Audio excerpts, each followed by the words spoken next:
Tous. Alors, c'est pas facile quand on est un serviteur de Dieu de toujours bien saisir ce que vous avez besoin. Et franchement, pour ce message, je me suis un peu gratté la tête. Alors, des fois, j'ai les messages quand je dors, donc ça va bien. Mais là, rien. Alors, pourtant, le Seigneur le sait que moi, personnellement, je n'ai rien à vous donner. Et même si j'avais quelque chose à vous donner, certainement que ça ne correspondrait pas à ce que vous avez besoin. Pendant un temps, j'ai même envisagé de dire, voilà, il n'y a pas de message, posez les questions auxquelles vous n'avez pas encore eu de réponse jusqu'à maintenant. On va essayer de trouver une réponse. Mais bon, j'ai trouvé que comme quelquefois vous n'êtes pas très réactif, notre rencontre aurait certainement été raccourcie. Donc, j'ai préparé quand même quelque chose qui, j'espère, vous fera du bien. Parce que c'est le but. Vous savez, autant Pasteur Corinne que moi-même, on n'est pas là pour s'écouter parler. Ça n'a pas de sens. On est là pour apporter la parole de Dieu, celle qui transforme, renouvelle, qui guérit les cœurs, dont nous avons expérimenté toute l'efficacité. Et notre but, c'est que vous soyez pleinement bénis par Dieu et par cette parole. Et j'aimerais faire un test cet après-midi. Donc, j'espère que vous allez réagir. Imaginons que vous faites les bonnes œuvres préparées d'avance. Vous faites du travail pour Dieu et vous avez de la persévérance dans ce travail. D'ailleurs, cette persévérance s'est manifestée en souffrant même pour le nom du Seigneur. Et vous ne vous êtes pas découragé. Vous avez percé le mensonge qui se cache derrière certains serviteurs de Dieu. Vous avez aussi écouté les avertissements de la voix prophétique et vous avez pu dévoiler les imposteurs. Et encore, vous luttez aussi contre l'œuvre de ceux qui introduisent la corruption du monde dans l'Église. Est-ce que vous avez droit au salut? Alors, je vais dire à ma propre question, non. Et pourquoi? Je vous invite dans Apocalypse, chapitre 2, verset 5. Parce que toutes ces choses que je viens de citer, c'était les choses que pratiquait l'Église d'Éphèse. Souviens-toi donc d'où tu es tombé. Repens-toi et pratique tes premières œuvres.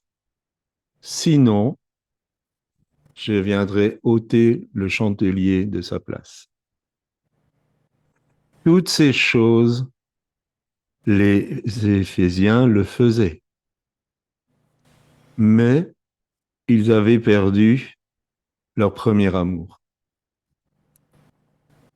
Et tout ça n'est pas suffisant si nous avons abandonné notre premier amour. La ferveur qui nous animait quand nous avons donné notre vie au Seigneur, c'est ça le premier amour. Et quelquefois, c'est bon de se rappeler comment ça s'est passé au moment où nous avons été touchés par Dieu. Alors, ceci est un avertissement sérieux.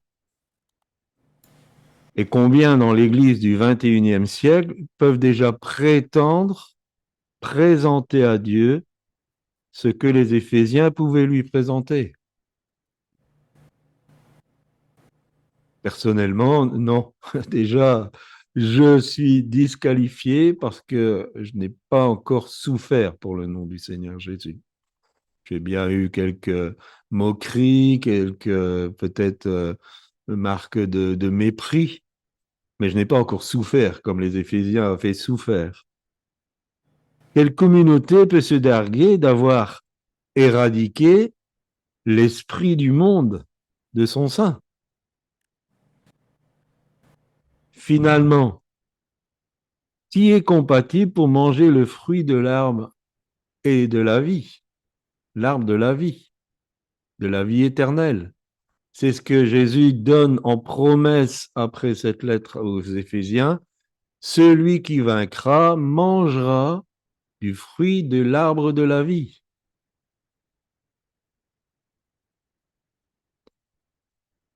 Qu'est-ce que ça veut dire? Et ça a été soulevé quand même un peu. Le salut n'est pas une question de faire. Le salut n'est pas une question de faire. Même s'il faut travailler à son salut, je suis tout à fait d'accord avec ce que Michael a relevé, mais le salut n'est pas une question de faire, mais une question de relation. C'est une question de relation. Ce que Dieu cherche, ce ne sont pas des serviteurs, mais des amis. Et on en a déjà parlé. Des amis qui se mettent à son service. Dieu n'attend pas nos cadeaux, mais il désire notre cœur. Il désire notre cœur. Son premier commandement est, et je dirais que ça résume toute la loi du royaume de Dieu, l'aimer de tout son cœur, de toute son âme et de toute sa pensée. C'est Matthieu chapitre 22, verset 37 qui nous dit ça. L'obéissance à ce commandement vaut tous les sacrifices. C'est tout ce que Dieu nous demande, de l'aimer de tout notre cœur, de toute notre force, de toute notre pensée, et lui, bien sûr, en premier. Et le deuxième, d'aimer son prochain comme soi-même, va découler de facto si Dieu est aimé de cette manière. De facto, nous allons pouvoir manifester l'amour envers le prochain. Alors j'ai pensé au fils prodigue. C'est une histoire qu'on trouve dans Luc 15 et on a utilisé beaucoup l'histoire du fils prodigue pour faire de l'évangélisation. Mais il était dans la maison du Père. Il était dans la maison du Père, le fils prodigue. C'était un enfant de Dieu.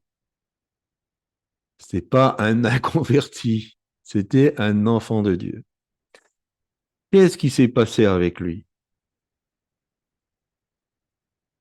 Et on va voir quelques éléments. La première des choses qui s'est passée avec le fils prodigue et qui se passe malheureusement souvent avec les enfants de Dieu, c'est que à un moment donné, le don remplace le donateur. L'amour pour le Père chez le fils prodigue a été remplacé par l'amour de sa fortune. Et souvent, les enfants de Dieu commencent à perdre leur premier amour à cause de ça.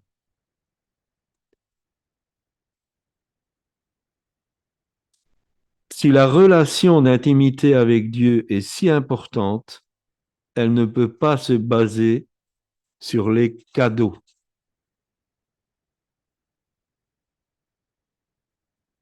On n'a pas d'exigence à avoir envers Dieu.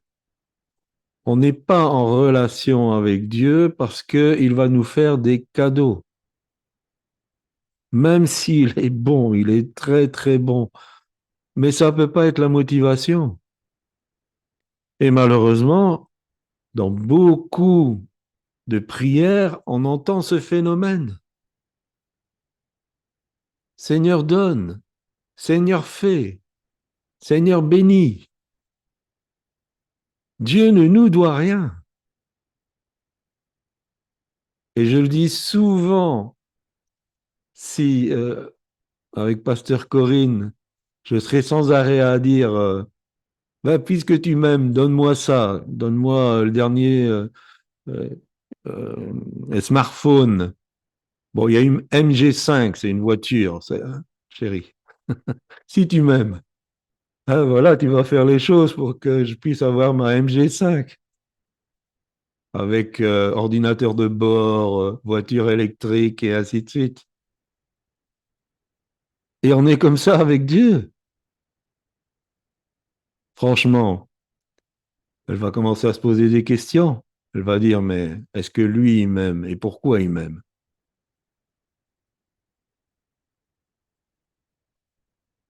Comme pour ce fils, la bénédiction est devenue un dû pour beaucoup.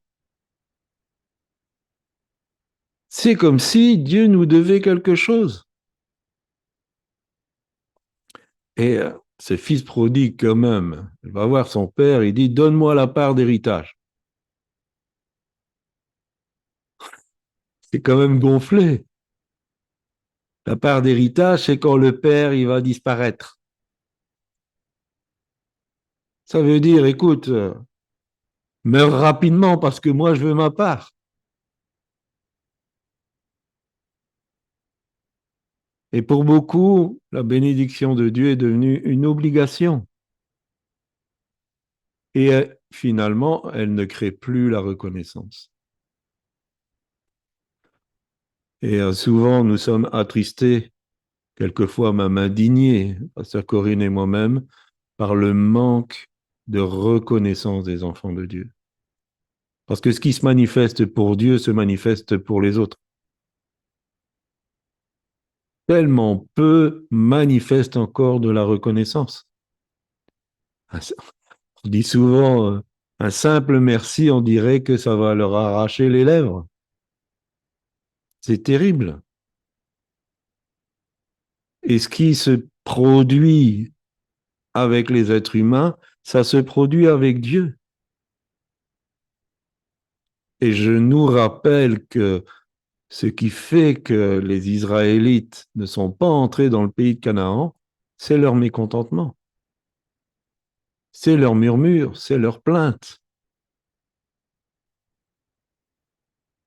Si on se plaint, on ne peut pas être reconnaissant et plaintif en même temps. Ce pas deux choses qui sont associables.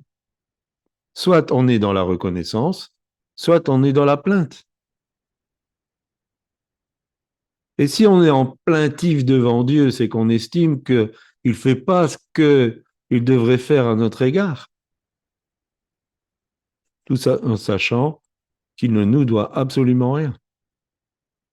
Et que rien que le fait de nous avoir sauvés, si ça s'arrêtait à ça, c'est un sujet de reconnaissance éternelle. Et cette approche finit toujours par éloigner. On parle souvent de Salomon, de la sagesse de Salomon. On parle souvent du désir de Salomon d'avoir cette sagesse où Dieu dit parce que tu n'as pas demandé la mort de tes ennemis, la richesse et tout ça, tu vas l'avoir en plus. Mais toute cette richesse, toute cette bénédiction, ça l'a amené où? Ça l'a amené où? À perdre son premier amour pour l'éternel et avoir plus d'amour pour ses femmes, ses concubines et suivre leur Dieu à elles. La bénédiction, elle est un piège. Et la désirer et remplacer notre amour pour Dieu pour l'amour de la bénédiction, c'est un piège. On n'est jamais plus en danger que quand tout va bien. Parce qu'on commence à se reposer sur ses lauriers, on ne veille plus et on s'enfonce et on se permet des choses que quand c'est juste, on doit compter sur Dieu. On est alerte, on fait attention. Beaucoup ont perdu leur premier amour à cause de ça. La deuxième des choses, c'est que notre fils prodigue, donc il a reçu ce qu'il avait demandé, et il va avoir un train de vie extraordinaire, mais de courte durée. Parce qu'il a vécu au-dessus de ses moyens. Donc il a fait la fête, il avait certainement une clique d'amis jusqu'au moment où tout cet héritage a été dépensé. Alors retenez ceci, la pauvreté ne se chiffre pas. Elle commence quand l'insatisfaction dépasse le disponible. La pauvreté ne se chiffre pas. Elle commence quand l'insatisfaction dépasse le disponible. Qu'est-ce que ça veut dire? On commence à devenir pauvre quand on vit au-dessus de ses moyens, quels que soient ses moyens. On peut avoir 1 000 € par mois ou 10 000 € par mois. On peut être plus pauvre quand on a 10 000 € que quand on a 1 000 €. C'est ça que ça veut dire. Notre budget peut être très confortable par rapport à d'autres, mais nous sommes pauvres parce que nous vivons au-dessus de ces moyens confortables. Et comme notre fils prodigue, à un moment donné, ça casse. À un moment donné, ça casse. Exode chapitre 5, verset 9. Dès qu'ils seront surchargés de travail, ils seront trop occupés pour penser à ces histoires mensongères. Ces histoires mensongères, c'est l'adoration à Dieu. C'est Pharaon qui a dit ça. Quand Moïse est intervenu la première fois, il a dit on va les surcharger de travail. Pourquoi? Parce qu'ils ne vont plus penser à ces histoires de servir Dieu et d'adorer Dieu. Et on est dans cette période. On est exactement dans cette période. On est aujourd'hui loin de l'époque où le labeur du mari était suffisant pour prendre soin du foyer.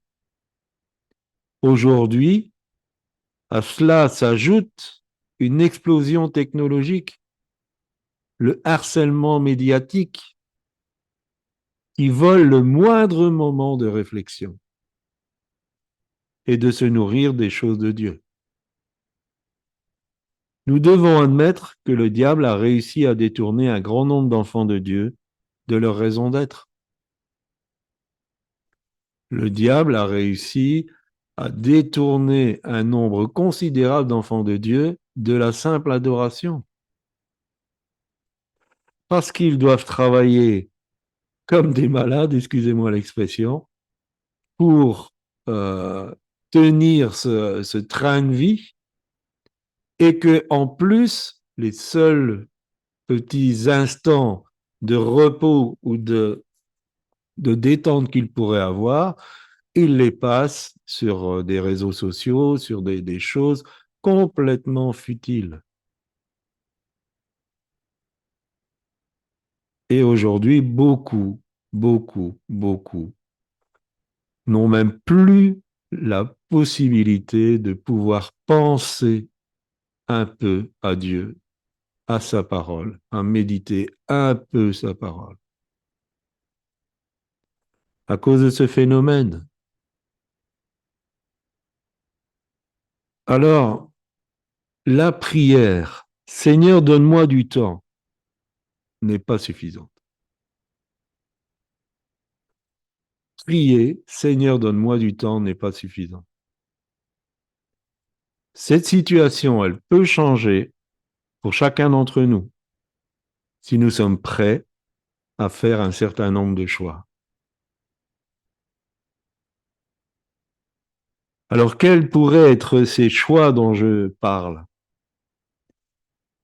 En premier, réexaminer mon train de vie et ma façon de gérer mon budget. Pendant des mois et des mois, Pasteur Corinne a été travaillé par ce verset. Pourquoi travaillez-vous pour ce qui nourrit pas? Alors, dans un premier temps, elle a décidé de travailler à mi-temps parce qu'elle avait un travail très prenant aussi. Elle a décidé de travailler à mi-temps pour pouvoir se consacrer au Seigneur. Et les circonstances aidant, aujourd'hui, elle est complètement libre de tout travail séculier pour pouvoir se consacrer pleinement au ministère. Mais ça a demandé des choix. Ça nous demande des choix. Et ces choix valent la peine. Amen. T'es d'accord? Dis que t'es d'accord. Sinon, ils vont dire non. Ils racontent des barres. Amen, amen, amen. Amen. Amen. Amen. Mais ça a demandé des choix réfléchis. On en a discuté. On a parlé ensemble. Et je peux dire que je préfère vivre comme ça. Nous préférons vivre comme ça que de vivre peut-être en ayant des vacances, en ayant peut-être un intérieur plus sophistiqué, peut-être des facilités autres de la vie. Je préfère vivre comme on vit. Une belle voiture. Et une belle MG5 électrique. Mais je préfère ne pas avoir de MG5 électrique et vivre ce qu'on vit. Nous avons du temps pour nous, nous avons, même si on n'en consacre pas assez, nous avons du temps pour Dieu. Ça vaut tous les MG5 électriques de la Terre. Amen. Quand on court après le confort matériel, on sera toujours déçu. Donc beaucoup sont pris dans l'activisme parce qu'ils ont cédé à la tentation de convoitise des biens temporels. Et quelquefois, on se comporte, et certainement qu'à certains moments de ma vie, je l'ai été, on se comporte comme si on était éternel sur cette terre. Les chrétiens, depuis des années, disent Jésus revient bientôt. Mais dans leur quotidien, ça change absolument rien.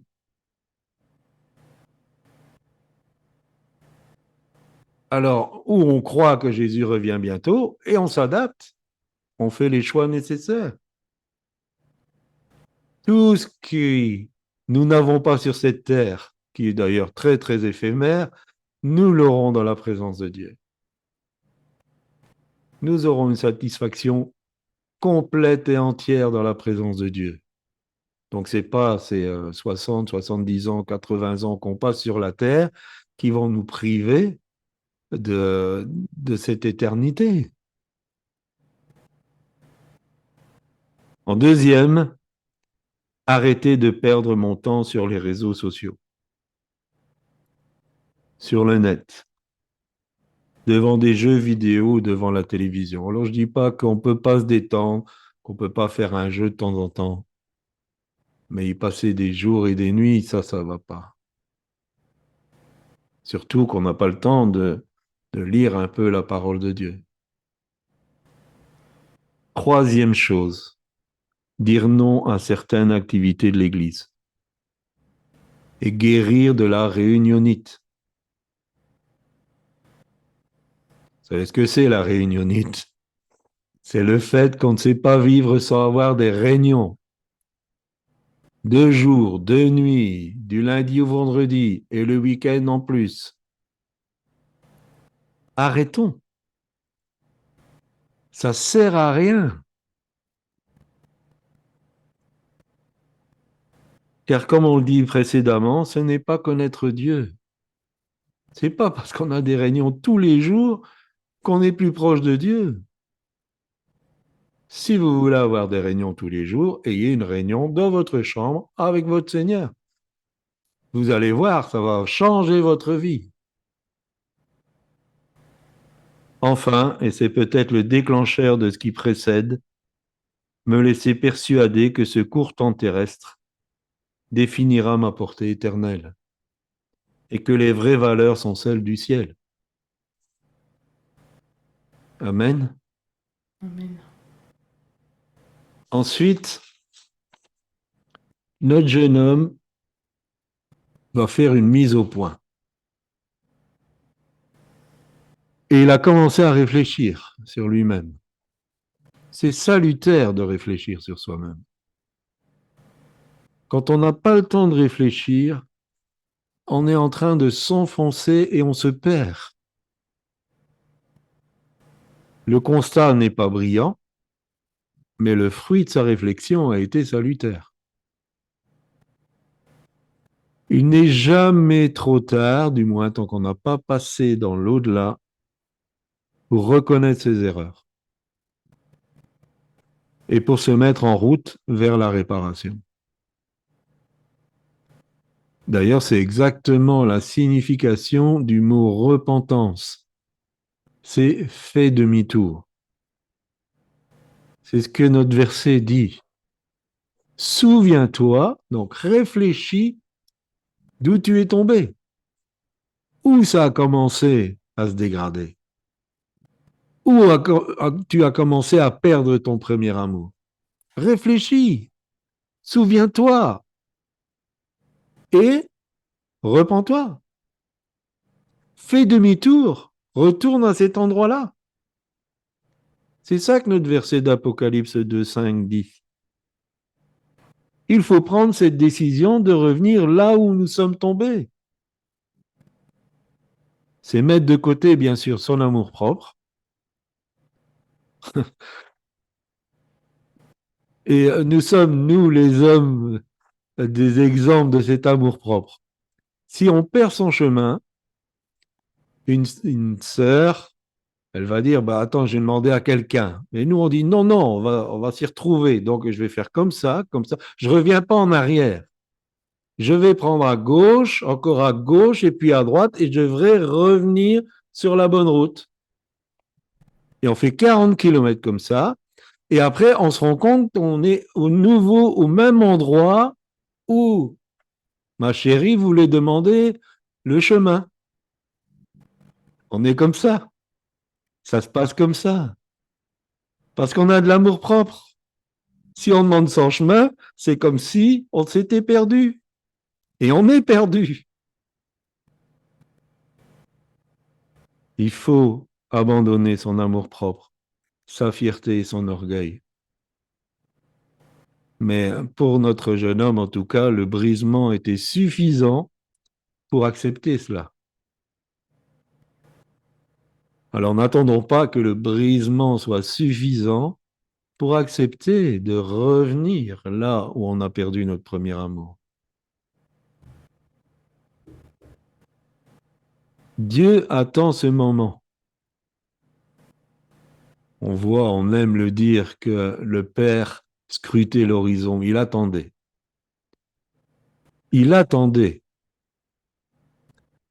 Il n'a pas fait des enquêtes pour savoir où son fils était. Il attendait. Il attendait quoi? Que cette décision soit la sienne.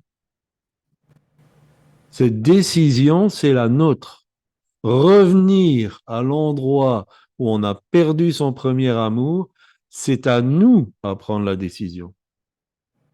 Même si on a chanté « Seigneur, un souffle nouveau ranime le feu », Paul dira à Timothée « Ranime le don qui est en toi.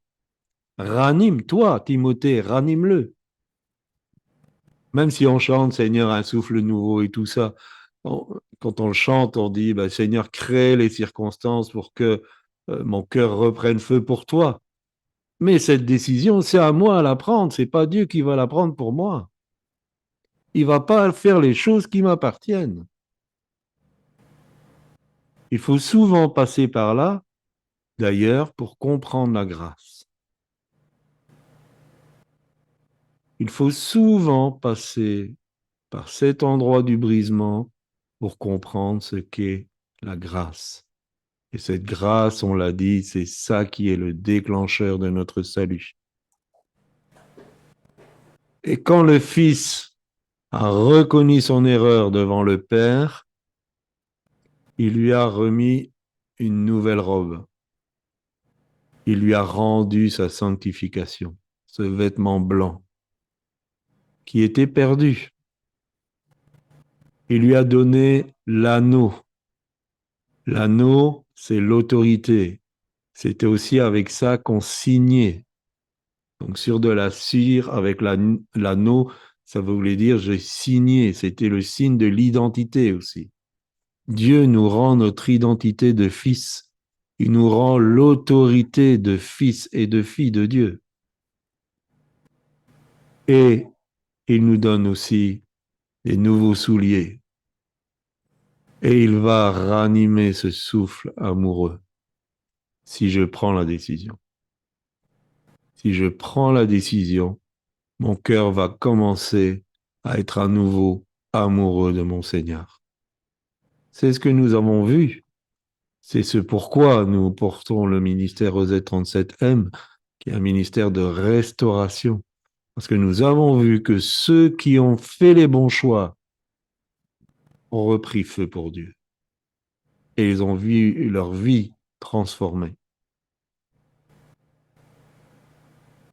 Bien sûr, dans cette histoire, il y avait le fils prodigue, il y avait aussi le fils aîné.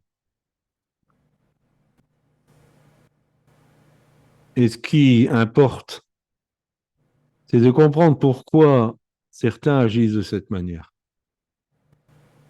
Et si c'est ton cas, ma prière, c'est que tu trouves le chemin du pardon. Parce que tu en as tout autant besoin que ceux que tu juges sévèrement. Quand j'ai réfléchi à ce qui pouvait animer quelqu'un comme le fils aîné, la première des raisons, je pense qu'effectivement, c'est un manque d'amour évident. On ne peut pas rester insensible à la souffrance des êtres humains et prétendre être animé par l'amour de Dieu. C'est impossible. On ne peut pas être indifférent à la souffrance des êtres humains tout en disant « Je suis rempli de l'amour de Dieu ». Parce que Dieu est amour et que pour lui, l'amour est la chose la plus importante. Se réjouir du malheur des autres, même en estimant que c'est bien fait pour eux, c'est de la cruauté.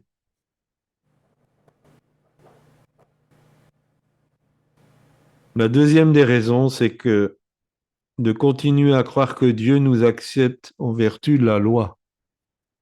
On en a parlé un peu hier matin.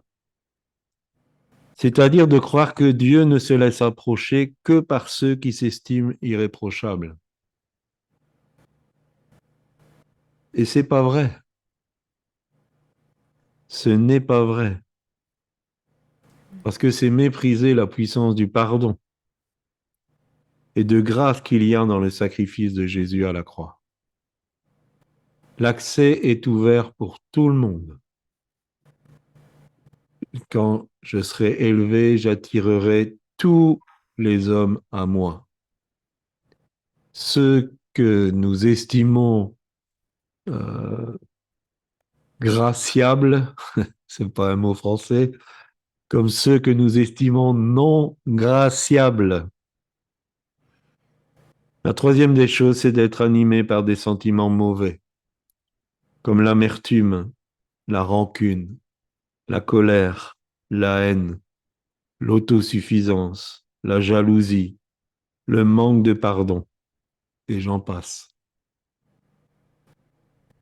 Ce fils était tous les jours dans la maison du Père et il n'y connaissait rien à son Père. Il ne connaissait pas son Père. Et quand celui-ci se réjouit de retrouver son fils, il ne sait même pas apprécier l'amour que ce père avait pour ce fils perdu. Tout ce qui l'anime, c'est la jalousie et la rancune. Tout ce qu'il pensait, parce que quand il va reprocher à son père, tu m'as pas donné un chevreau, c'est toute son amertume, sa rancune, parce qu'il estimait qu'il travaillait comme un malade pour Dieu et qu'il obtenait rien, entre guillemets. Et il a dit, j'ai toujours fait ce que tu m'as demandé. Et à ce moment-là, le père lui avait demandé de rentrer, il a désobéi. On peut pratiquer la loi, on va avoir un cœur sec comme cet homme. Et à un moment donné, on va se révolter contre Dieu. Et à un moment donné, on va désobéir. Si nous marchons par la loi, à un moment donné, nous allons nous rebeller contre Dieu. C'est inévitable. On a pu rencontrer des serviteurs de Dieu qui étaient très légalistes. Aujourd'hui, ils sont tombés dans les choses qu'ils dénonçaient. Aujourd'hui, ils ont été confrontés à leur enseignement. Ils sont tombés dans les choses qu'ils dénonçaient. Pourquoi? Parce que le péché, qu'on l'appelle débauche, adultère, passion ou manque d'amour, cruauté, calomnie, c'est la même chose. C'est du péché, ça a besoin du pardon de Dieu. On peut peut-être fustiger celui qui est dans la débauche, qui chute régulièrement dans des mauvaises choses, qui est peut-être cause de scandale. Mais si je médis, si je calomnie, je suis au même niveau. J'ai autant besoin de pardon. Autant, autant, autant. Il n'y a qu'une seule façon de le régler. La grâce de Dieu manifestée à la croix. Et si je ne comprends pas cette grâce, alors je deviens juge. Voilà pourquoi nous prêchons souvent sur le pardon. Et, ma petite chérie en a fait une spécialité. Voilà pourquoi nous prêchons beaucoup sur le pardon. Pourquoi? Parce que le non-pardon prend racine dans la propre justice. Si on sait le pardon qu'on a obtenu, on va pardonner. Je ne dis pas que c'est facile, mais on va pardonner. Parce qu'on se sent quelque part redevable, on doit le faire. Si nous, on a été graciés, on doit gracier les autres. Quelle que soit leur faute, elle n'est pas plus grave que la nôtre. Amen. Amen. Si nous sommes fils aînés, ne Amen. laissons pas notre cœur s'endurcir, au point que le Saint-Esprit ne puisse plus nous toucher. Et c'est un cri que je lance. C'est un cri que je lance. Et je ne suis pas là en train d'excuser les fautes des uns et des autres. Les fautes, c'est toujours grave. Quand on voit ce que Christ a dû subir à cause de nos fautes, ça montre la gravité de la faute. Le problème n'est pas là. Mais si nous voulons marcher dans l'amour, c'est ce que Dieu nous demande. Ce que j'ai contre toi, c'est que tu as perdu ton premier amour. Et la perte du premier amour, elle se manifeste parce qu'on ne peut plus pardonner aux autres. Parce qu'on se croit meilleur que les autres. Jean 17, verset 3, ça va être ma conclusion. Je vous ai pas fait beaucoup intervenir aujourd'hui, excusez-moi, mais vous aurez l'occasion de poser des questions après ma conclusion. Jean chapitre 17, verset 3. Or la vie éternelle, c'est qu'ils te connaissent, toi, le seul vrai Dieu, et celui que tu as envoyé, Jésus-Christ. Et vous savez, le mot connaître, c'est l'idiome juif qu'on utilise quand on parle d'une relation entre un mari et sa femme. Quand on dit il a connu sa femme, ça veut dire qu'ils ont eu une relation intime.